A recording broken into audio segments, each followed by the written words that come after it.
Sarah, ma fille, joue à l'orchestre de Jérusalem. Rachel, ma femme. Benjamin, Siméon, Ruth, Salomon, David, Bartholomé. Nous préparons la fête de Pessah.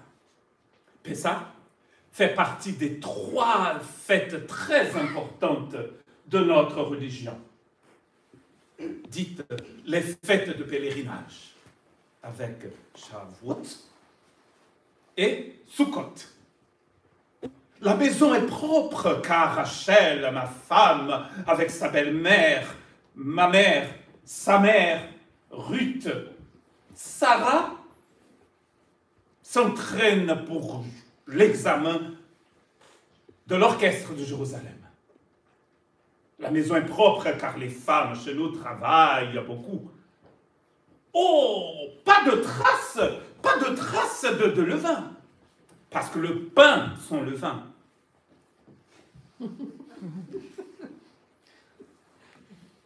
C'est très strict, c'est vrai que c'est très strict. Notre religion est très stricte. Il faut chasser le levain partout. Pas de gâteau, pas de biscuits, rien pendant une semaine. C'est la fête des pains azimes. On mange aussi des herbes amères pour nous rappeler de l'amertume de l'esclavage en Égypte. Pessah célèbre aussi la naissance de notre peuple. Rachel, Ruth, Sarah, Benjamin, Salomon, David, Bartholomé. J'ai beaucoup d'enfants. Nous avons beaucoup d'enfants dans notre pays. Nous sommes une famille riche, nous sommes privilégiés, n'est-ce pas, Rachel? Nous habitons à côté du temple de Jérusalem. C'est vrai que depuis quelques jours, la ville est en ébullition. On entend beaucoup de bruit. Des gens dans les rues de Jérusalem qui crient. Où est ton frère, Yoran? Ah, c'est bientôt Pessah. Tout le monde est là. Salomon, David, Bartholomé, Ruth, Sarah, Rachel, Myriam. J'ai sûrement oublié quelqu'un. Où étais-tu? Regarde. C'est du sang, ça. Yoran, c'est du sang. Rachel, ça c'est du sang. Où étais-tu? Qu'est-ce qui se passe? Regarde ta tête. Je n'ai pas envie d'en parler. Mais Rachel, qu'est-ce qui se passe? Pourquoi a-t-il cette tête? C'est vrai que nous devons manger les herbes amères avec beaucoup de circonspection, avec beaucoup de tristesse pour penser à la souffrance de notre peuple en Égypte. Mais là, c'est bientôt la fête. Nous allons bien manger. Ta sœur vient de jouer un morceau, le morceau de son examen. En plus, c'est vrai. Et toi, tu n'étais même pas là pour entendre la sublime musique de ta sœur. Où étais-tu? J'étais quelque part. Mais où, quelque part? À un endroit. Quel endroit? Parmi tant d'autres. Mais où? J'étais chez Pilate. Chez Pilate, le gouverneur romain. Mais qu'est-ce que mon fils, Rachel, Myriam, Ruth, Salomon, David, etc., qu'est-ce qu'il faisait chez Pilate? Chez Pilate, le jour de Pessah. Et tu rentres dans la maison de cet incirconcis romain, gouverneur, envahisseur. Qu'est-ce que tu faisais chez Pilate? Il y avait de la foule, du monde qui se réunissait chez lui. Par curiosité, j'y suis allé. Tu es impur, mon fils. Tu es impur. Il faut que tu prennes un bain de purification. Il était chez un Romain, Rachel, quand même. Mais qu'est-ce que se passait chez Pilate, mon fils? Qu'est-ce que tu faisais chez Pilate? Il y avait un jugement. Un jugement chez Pilate? Qui était jugé chez Pilate? Jésus. Jésus de Nazareth. Jésus de Nazareth. J'ai entendu parler de ce monsieur. C'est pas le Galiléen, là, qui fait du bruit depuis quelques jours, là? dans la ville. Mais pourquoi? Je ne comprends pas pourquoi tu es allé chez Pilate pour le jugement de Jésus. Il y avait de la foule,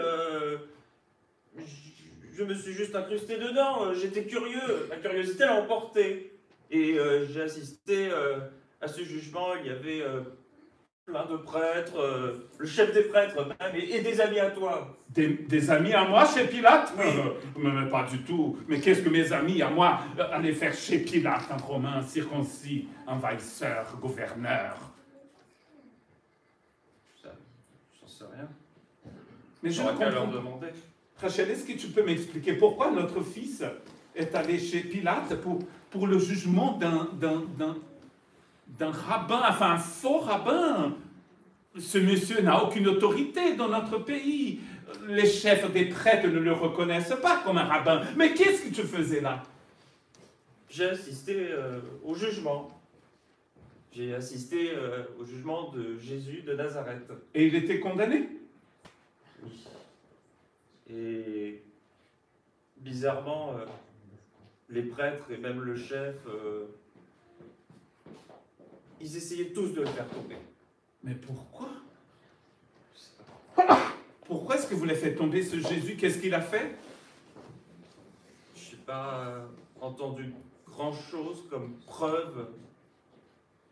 On dirait que c'était sans fondement et qu'il voulait juste qu'il soit au fond du trou.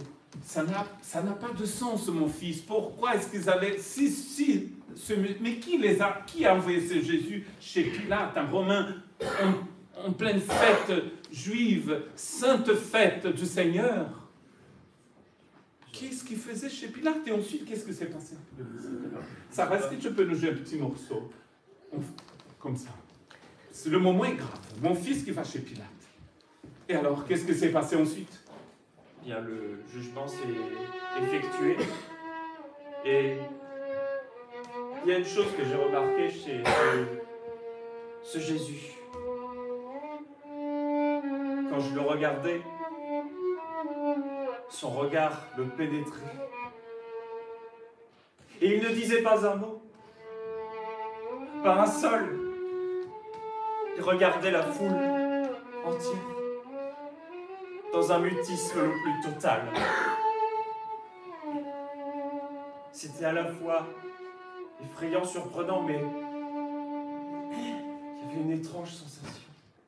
Quelle sensation? D'apaisement. Son regard, pour être exact. Le regard de Jésus. Et ensuite, mais où est-il maintenant? Où il est allé ensuite de chez Pilate? Pilate, il a été libéré. S'il a fait un regard comme ça, il était forcément libéré.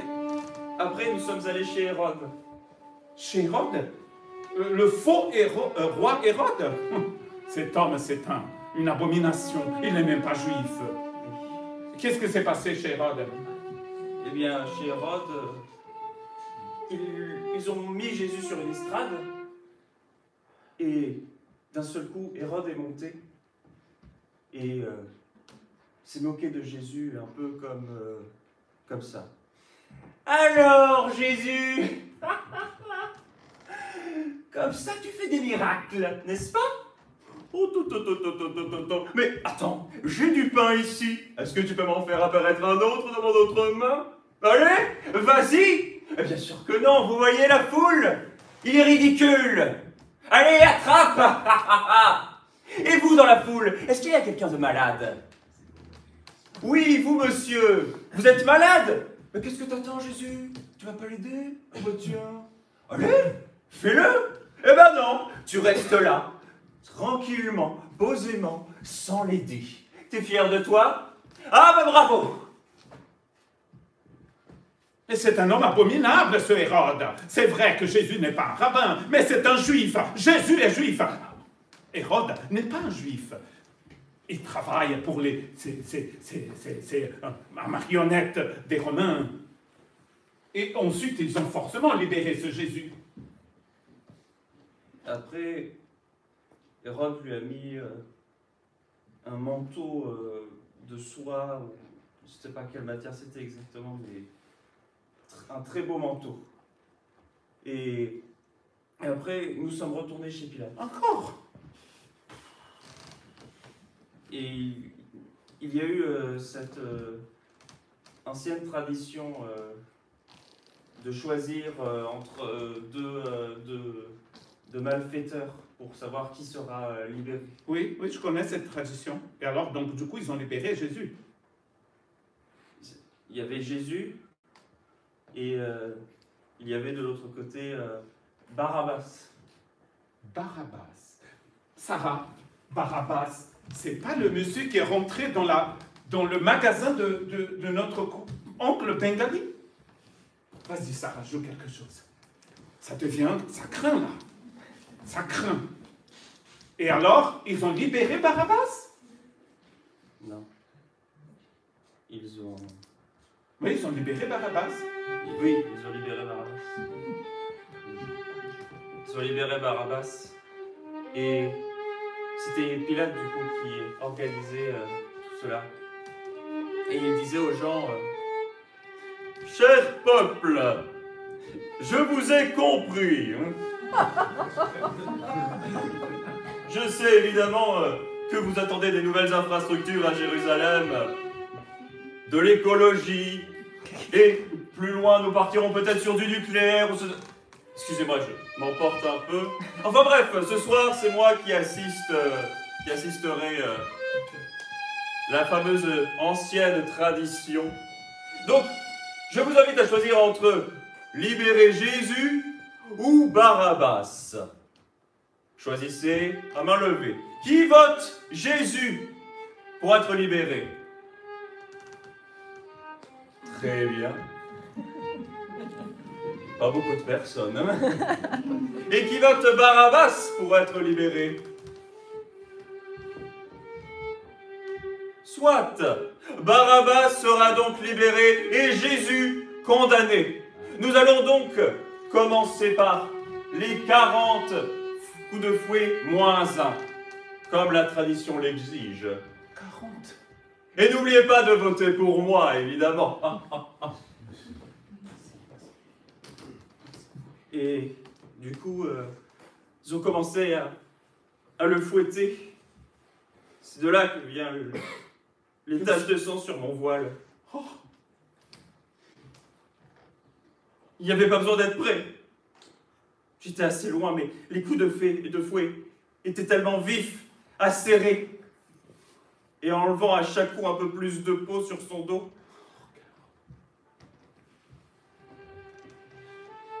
C'était affreux. Et après, ils lui ont mis une couronne d'épines sur la tête. Ils ont commencé à lui cracher dessus, à le frapper avec des coups de bâton.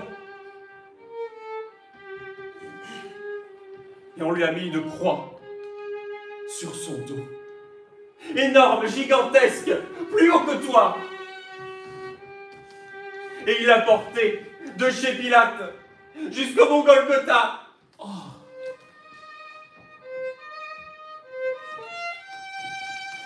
Tout le trajet était une souffrance, une horreur,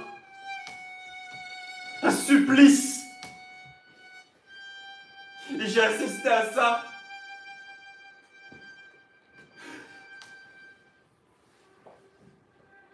Et une fois de plus, ce qui me perturbait, c'était toujours ce mutisme et ce regard. Ce regard qui me pénétrait jusqu'à l'âme, jusqu'au plus profond de moi-même. Les paroles du prophète Ésaïe. Par ses meurtrissures, nous sommes guéris. On a craché sur lui. Il a été maltraité, méprisé. Serait-ce notre Messie? Comment peut-on en un seul jour accomplir autant de prophéties? Mais tu m'as dit qu'il a été crucifié. Oui. Les Romains ne crucifient jamais un citoyen romain. On crucifie des bandits, des étrangers, des soldats ennemis. Pourquoi a-t-il crucifié ce rabbin de Nazareth. On n'a jamais entendu parler d'un rabbin qui a été crucifié. Mais c'est fini. Il est mort. Oui. Enfin, je n'ai pas assisté à la fin. Je n'ai pas pu. C'était déjà trop douloureux pour moi, parce que... Oh père, je voulais le cacher si longtemps. Vous vous souvenez de mon voyage En Galilée. J'avais déjà rencontré ce Jésus. Ah, donc tu étais disciple de Jésus en cachette. Oui. Et je savais que vous n'aimeriez pas que je le sois. Donc je voulais cacher. Voilà pourquoi tu es allé à son procès. Ce n'était pas de la curiosité, non. Je suis vraiment désolé. Parce que quelqu'un qui est crucifié est forcément mort. On ne peut pas descendre d'une croix romaine. Non. Non. Je l'ai vu. J'ai vu son regard. Et maintenant je sais de quoi il s'agissait quand je l'ai vu me regarder. Son regard. Quand je l'ai vu sur la croix. Quand je l'ai vu chez Pilate. Quand je l'ai vu chez Hérode. Sur le chemin du Mont Golgotha. Ce regard. Ce n'était pas n'importe quel regard. C'était un regard d'amour, de vie et de résurrection.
Notre fille joue à l'orchestre de Jérusalem.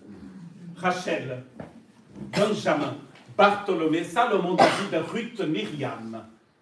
Nous sommes une famille de Jérusalem. Nous habitons sur la place principale de la ville. Nous venons d'une famille richissime, n'est-ce pas, Sarah? Voilà pourquoi elle a trouvé une place dans l'orchestre de Jérusalem.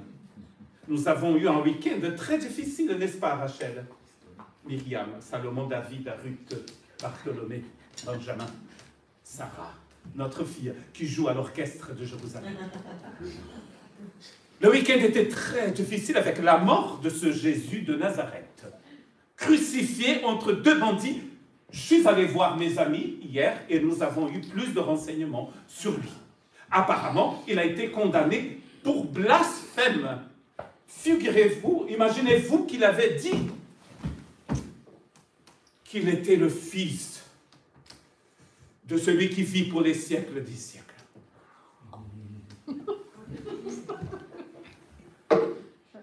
Chose difficile à entendre. Le voile du... Non, avant ça. Des morts ont été vus dans la ville de Jérusalem.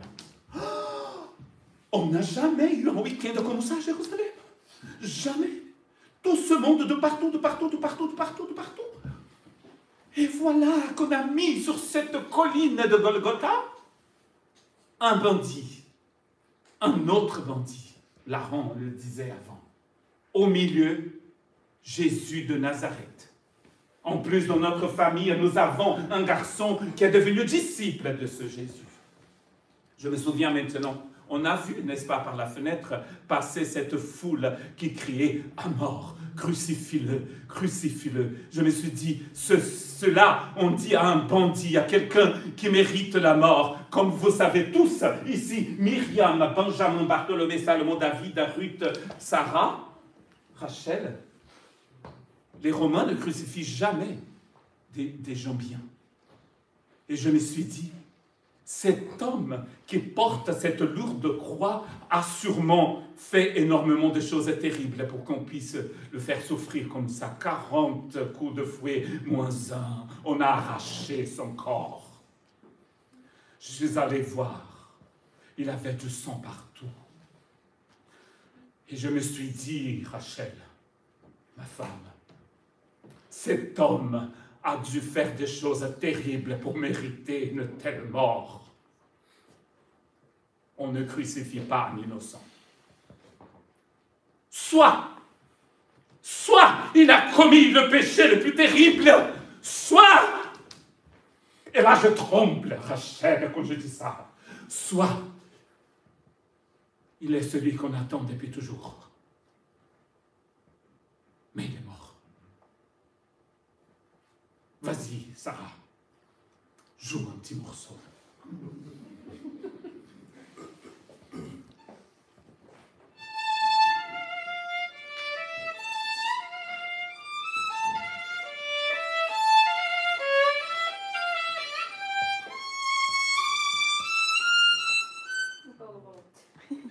Ça va aller, Sarah, c'est pas encore l'examen.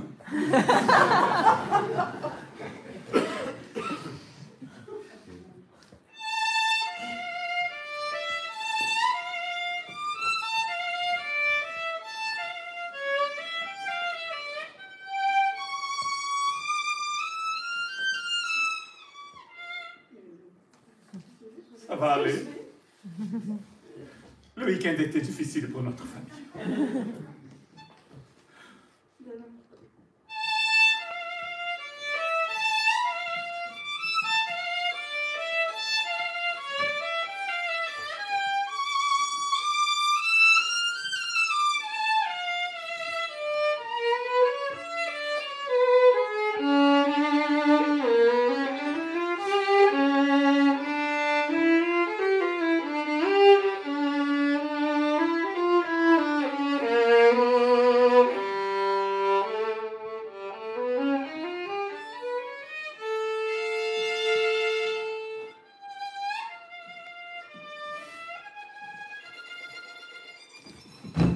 La maison a bougé.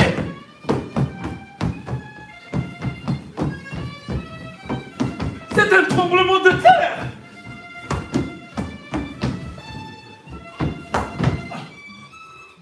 Qu'est-ce que c'est que ça? Tremblement de terre? À Jérusalem, c'est rare. J'ai bien vu une lumière.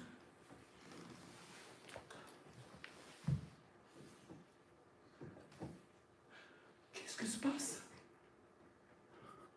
Un tremblement de terre. vendredi, quand il est mort, le voile du temple s'est déchiré en deux. Père. Mais qu'est-ce qui se passe?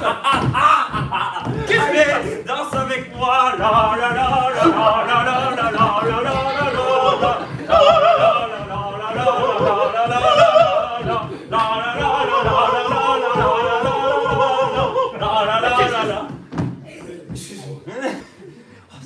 c'est magnifique, sublime, divin, incroyable, méga incroyable. Des anges, des femmes, un tombeau, Jésus. Qu'est-ce que tu as bu, mon fils? Rien du tout. À part peut-être... non, rien. De l'air pur, des visions incroyables. Ah, père, il faut que je te raconte. Il faut que je te raconte ce que j'ai vu. Il a eu un tremblement de terre. Est-ce que tu as... Tu étais où? Oui, j'étais chez des amis, Et alors? Enfin bref. Tu te souviens de Jésus de Nazareth? On ne parle que de Jésus de Nazareth ces jours-ci, de toute façon. Voilà. Eh bien, figure-toi que j'avais raison. Raison sur quoi? Sur son regard. Sur son regard. Comment t'expliquer ça? Il y a eu des femmes qui sont venues embaumer le corps de Jésus dans son tombeau. Et parmi ces femmes, il y avait Marie de Magdala. Elles s'appellent tous Marie. Voilà. Et du coup, elle y allait, et le tombeau était ouvert. Oh non, ils ont volé le corps de Jésus? C'est ce qu'elles ont cru au départ. Hein. Mais figure-toi qu'elles sont allées chercher Pierre... Paul-Jacques hein. Non. Non, hein. Pierre, Simon et un autre disciple. Les disciples. Les disciples, hein. Ils sont allés vite, en courant, le plus vite possible au tombeau, et ont trouvé le tombeau vide. Oh non.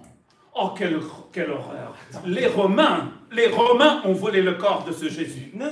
C'est un juif. C'est un climat antisémite. Non, c'est pas ça. Hein. C'est pas ça du tout.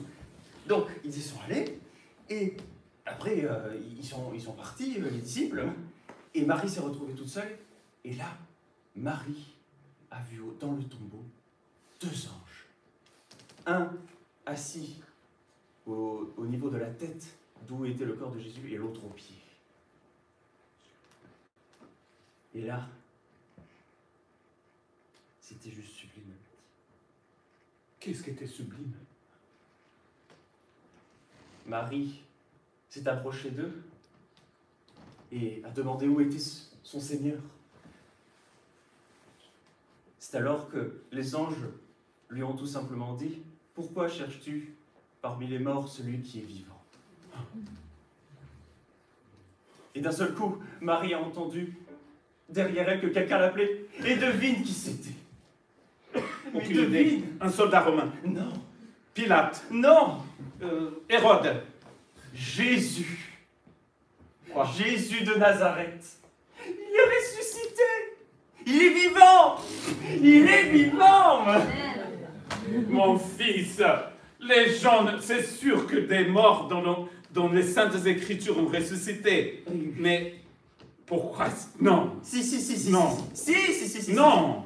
Tu ne me crois pas? Non, bien sûr que je te crois pas. Viens avec moi. Viens là. Viens. Où ça? Viens, on descend. On remonte. Non, pas. Et on descend. Mais c'est qui tous ces gens? Viens, je te présente Pierre, Paul. Bonjour Pierre. Marie, du coup. Je vous salue Marie. Tous les autres disciples aussi. Enfin voilà quoi, c'est mes amis disciples de Jésus. C'est mon père, oui. Je suis son père. Chanté.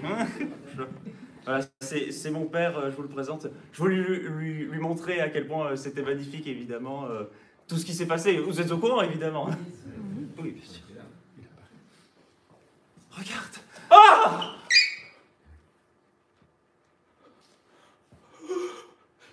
Il est apparu. Les portes derrière nous sont bien fermées. Oui. Et il est apparu. Il est apparu. Oui! Tu vois que je ne te mentais pas. C'est qui ça? Mais c'est Jésus. Vas-y, je dors, je rêve là. Non, non, non. Vas-y, vas-y. Non, Frappe-moi, frappe la force. Non, arrête. Il est apparu, là, il est apparu. Il est là. Il n'était pas là, il est apparu. Oui. C'est qui? Non, j'ai peur, bien sûr que j'ai peur. Ne prends pas. C'est qui ça? C'est Jésus. Il a un trou dans ses mains? Oui. Il est ressuscité. Son regard pénètre mon âme. Ça va aller, père, ça va aller. Calme-toi. On n'a jamais vu ça. Oui. On n'a jamais vu quelqu'un apparaître au milieu d'une salle fermée. C'est pas possible. Ça défie toutes les lois de la nature et de l'intelligence. Oui. Oula. Il est apparu. Ça va, il est apparu. Je l'ai vu, il est apparu. Oui. C'est ce que je t'ai dit depuis le début. Nous sommes dans la fin des temps. Mais non. Mais oui, Mais non. tous les prophètes ont parlé de ce jour. Mais Il me faut une tasse de thé. Cherche-moi. oui. Une tasse de thé. Viens.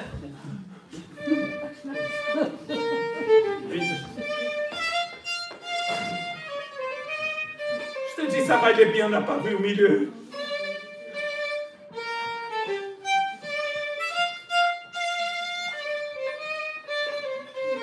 Les amis du temple vont être fous.